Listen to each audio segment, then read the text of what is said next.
Have you ever wondered why, after touching the depths of truth, you suddenly feel empty?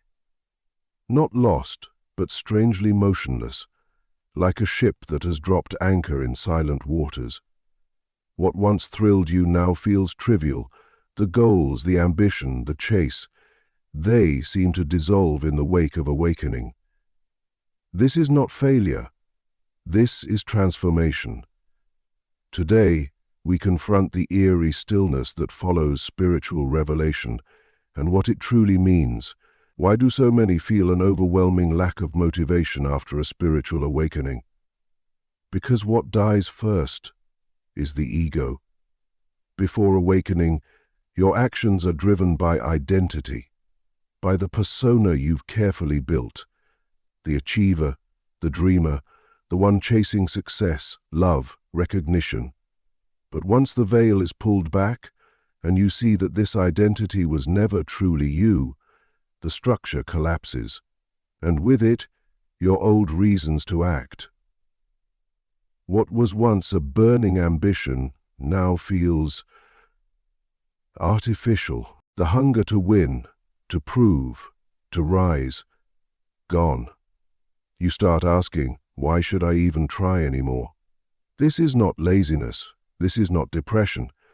It's the natural death of false desire. It's the quiet shock that follows when the mask is removed and the mirror no longer reflects someone you recognize. The ego, the illusion of who you thought you were, had all the reasons, all the stories, but when the illusion shatters, so do the stories. And suddenly the world looks flat, unfamiliar, stripped of meaning. You realize motivation wasn't yours, it belonged to the mask. And so you pause, maybe for days, maybe for years, not because you've given up, but because something deeper is taking shape beneath the ruins, a quieter self, a truer voice. But it hasn't spoken yet, has it? And in that silence, in that pause between the death of the ego and the birth of the self, you wait. You feel empty. But the emptiness is not a void, it's a womb. But what happens next, when the persona fades completely, when even your shadows begin to speak and demand to be heard? Let's go deeper. So what happens when the ego crumbles, but the persona still lingers? You see, the persona isn't who you are, it's who you present. It's the version of yourself shaped by expectations, social roles, and survival. It's the smile you wear when you're falling apart. It's the dream you chase, even when you've outgrown it. And after awakening, when you finally see the persona for what it is, a mask, you begin to let it fade. But here's the catch. When it fades, it doesn't go quietly. At first, there's relief. You feel lighter, free of the constant need to perform. But very soon, the silence sets in. And that silence isn't peace. Not yet. It's emptiness, a kind of existential dizziness. Who are you without the mask? Who are you when you no longer need to impress, to chase, to be something? The world you once navigated so confidently now feels distant. Your old routines feel hollow. Even your passions, those things that used to ignite your soul, feel out of reach. You're not lazy, you're not broken, you're between selves, and the space between them is not filled with light, but with fog. This is the void that follows awakening. Not because you've lost your path, but because the path is no longer external. You're no longer walking towards something, you're turning inward. And that turn is terrifying. It's in this void that many lose their motivation, not because they've lost their way, but because they've left the old map behind, and a new one hasn't emerged. Yet. But what if, in that void, Something ancient begins to rise. What if the silence isn't silence at all, but the voice of your shadow, whispering truths you've never dared to hear? Let's go even deeper. Have you ever sat in complete stillness and felt absolutely nothing? Not sadness, not peace, just this strange, numb quiet. That's the soul's silence, and it almost always comes after awakening. You see, before you saw through the illusion, your life was full of noise, goals, fears, distractions, deadlines, a storm of movement, and within that chaos you felt alive. Even if it was stress or ambition or restlessness, it gave you something to hold on to. But once the veil drops, and you see that most of what you were chasing was built on illusion, on societal constructs, roles and projections, there's this moment where everything goes quiet, comfortably quiet. It's like standing in a theater after the final act and the curtain has fallen, but no one claps. No exit, no lights, just silence. And you begin to ask, now what? The truth is, motivation disappears because illusion gave it shape. You were running a race on a track that no longer exists. So how can you keep running? You can't. And that's the pain of it. Your body remembers the chase, but your soul refuses to move.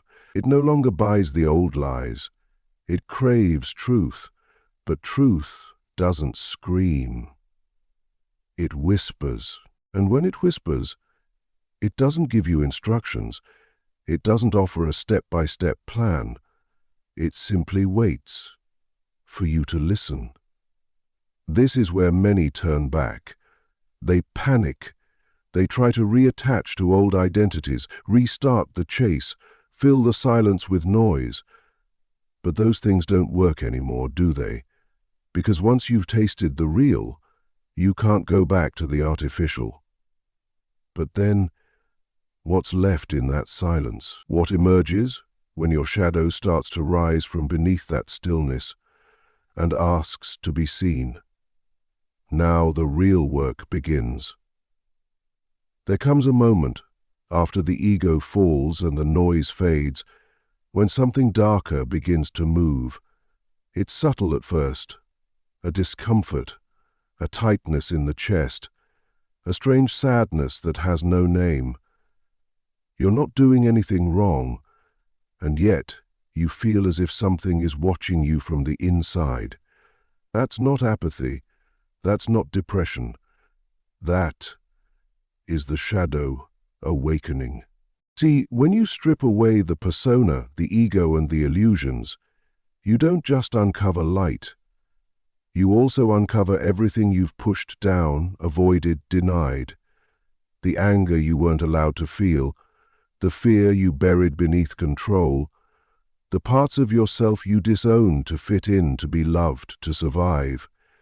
And now, in the stillness of awakening, those parts begin to rise. They don't knock. They don't ask. They demand. And they don't speak in words. They speak in resistance, fatigue, irritation, apathy. You wonder, why can't I move forward? Why does nothing excite me? It's because your shadow is no longer hiding. It's standing right in front of you, arms crossed, asking you to look, not at the world, at yourself. True awakening doesn't just reveal the divine, it reveals the buried. And if you don't face it, it festers. It pretends to be lack of motivation. It disguises itself as boredom, but really, it's unprocessed truth. And here's the terrifying part. What if your lack of desire is your soul's defense mechanism? What if your system is protecting you from moving forward too fast because you haven't yet made peace with the parts of yourself still trapped in the dark? So, Are you ready to face those parts?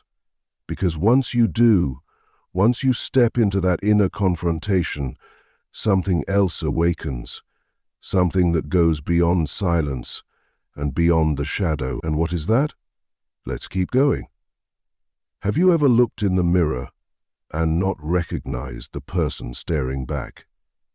Not in a dramatic, cinematic way, but in that quiet, unsettling moment where something inside you realizes, that's not who I am anymore.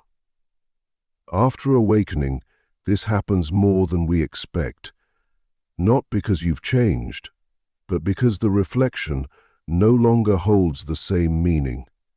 The identity you once wore so confidently, the career-driven self, the romantic self, the achiever, the rebel, all of it starts to dissolve. And suddenly, you find yourself drifting, untethered. This is where purpose starts to vanish, because most of what you once called purpose was rooted in roles. You were trying to be something for someone, maybe for the world, maybe for your parents, maybe just for survival. But once the self behind the mask emerges, those roles collapse. And with them, your old sense of meaning. You no longer wake up driven by the same goals. You're not chasing the same validation, and that's scary, deeply scary, because we've been taught to equate movement with meaning.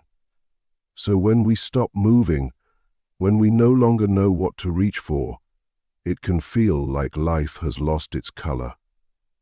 But maybe, just maybe, this isn't the end of purpose. Maybe it's the beginning of real purpose, a kind that doesn't come from what you do, but from who you are. And that kind of purpose doesn't shout, it doesn't rush, it waits. It waits until you're still enough to feel it, not in your mind, but in your being. But here's the twist. Before you can feel that true purpose rise, you'll have to confront what you've been avoiding all along.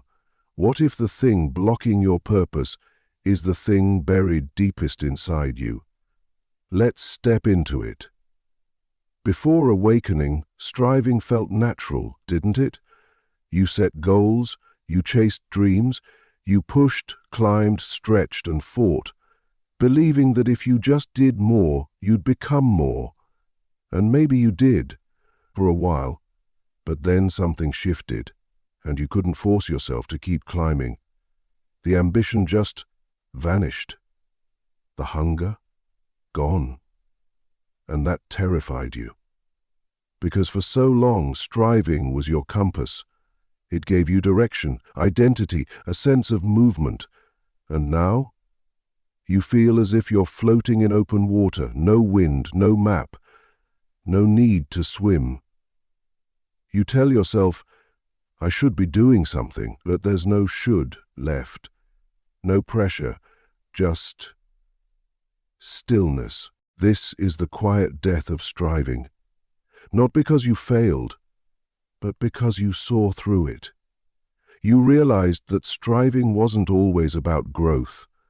Sometimes it was about escape, running from discomfort, from silence, from yourself. It was the noise that helped you avoid the deeper questions, the ones that sit in the shadows. And now, with the illusion burned away, striving feels fake, forced. You can't bring yourself to pretend anymore. You can't chase what no longer matters. But here's the truth nobody tells you. This loss of drive isn't the end. It's the clearing. The pause before something real takes root. A deeper, quieter motivation that doesn't roar. It whispers. It's not about proving anything. It's about aligning with who you truly are. But to hear that whisper, you'll have to sit in the silence even longer. Because in that silence, something else waits. Not your ego, not your persona, not your shadow, but something even older, something that no longer needs to chase, because it simply is. What happens when there's nothing left to strive for, but everything left to become? Let's find out. Have you tried going back to your old life after awakening? Tried picking up the same habits, the same routines, the same pleasures that used to light you up? Maybe it's work, success, social praise, or even the little distractions you once craved so easily. TV, gossip, goals, game. But now, when you return to them, something feels off. Like eating your favorite food, only to realize it's lost all flavor. Why? Because those things were never fulfilling by themselves. They only seemed fulfilling because you hadn't seen through the illusion yet.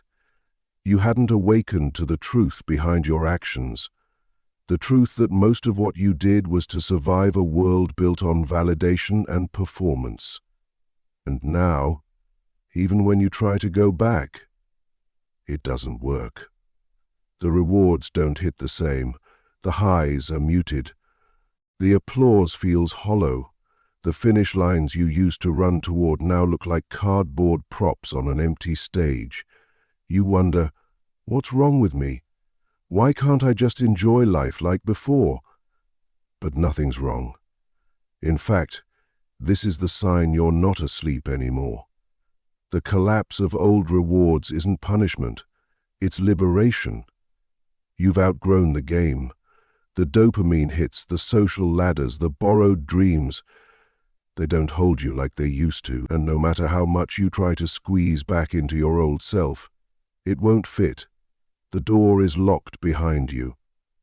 But here's where it gets interesting. If those rewards no longer matter, what does? If the game no longer tempts you, what still calls to you from the depth of your being? There is only one place left to turn, and it's not forward or backward. It's inward, and that leads us to the final threshold. Ready? There comes a moment, so subtle yet so profound, when you stop looking out there, and you finally begin to turn in here, not because you're searching for something new, but because everything else has already fallen away. The final truth, the one most avoid, is this.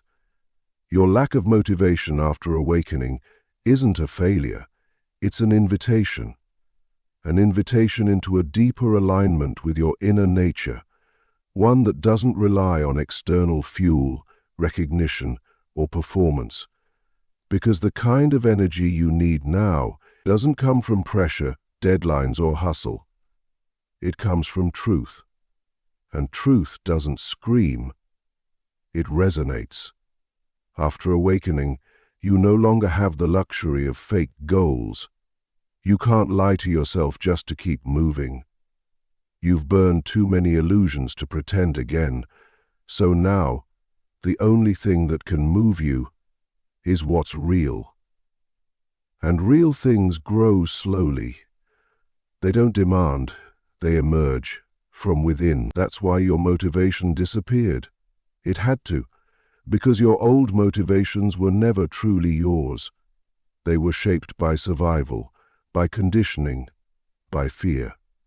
And now that you've seen through them, the only path left is the one that arises from your core, quietly, steadily, authentically. It won't look like it used to. You might not feel driven in the same way. You might not chase goals the way others do.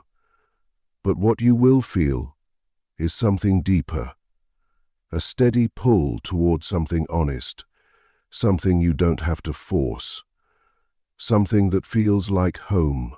So, if you feel lost, numb, unmotivated, good.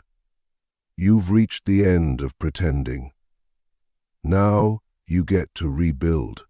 From truth, from shadow, from stillness, not to become someone, but to be who you already are. And maybe, just maybe, that's where the real journey finally begins.